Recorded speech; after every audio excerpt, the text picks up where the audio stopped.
Mai nā rua te kautau kua pahure ka pōti tuatahitia a Waikato Tainui mena rānei me whakarerekehia tō rātau tēpu whiriwhiri o te iwi, a me mau rānei. He mōhiotia te kauhanga nui moana tiniwā i mua i te aroaro o te kōti. He oi kei rereke i nāianei i nā hiahia o te iwi ki tētahi oranga pai a haere ake nei. Me korikori te 60 mano nui ake o te iwi o Waikato Tainui ki te pōti. Ko te āhuatanga nei, ko te wete i te waka o Waikato Tainui e ahu nei whakamua ki roto i te tau 2050. Ko te āhuatanga, me he mea e tītahatahana te waka, ko tae mai te wā ki te whakatika, ki te waruwaru anō i te hou, kia pai ai tāna rere i runga i te wai o ake.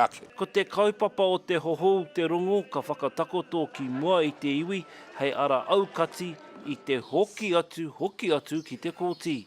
The Hohau Te Rongo process is something that's been gained as a result of feedback from tribal members and marae. One of the biggest concerns they had was around us continually going to court, for the judge then to come back to us and say, well, you sort it out yourselves. Ko te tūmanako ka whakatau i runga i ngā tikanga Māori, i ngā tikanga o Waikato Tainui.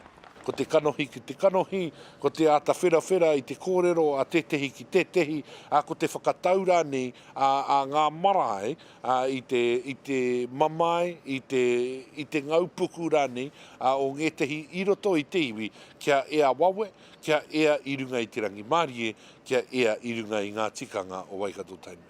E rua ngā kaupapa nui hei whakaaro ake ma te iwi o Waikato Tainui. There are two models. One is the status quo plus, which is slightly tweaking what we currently have. And then there's the step change and the marae model. And those are some fundamental changes that will deliver some real benefits going forward. Ka timata te pōti hei te marama e tū mai nei. Pōtaka maipi, te karere.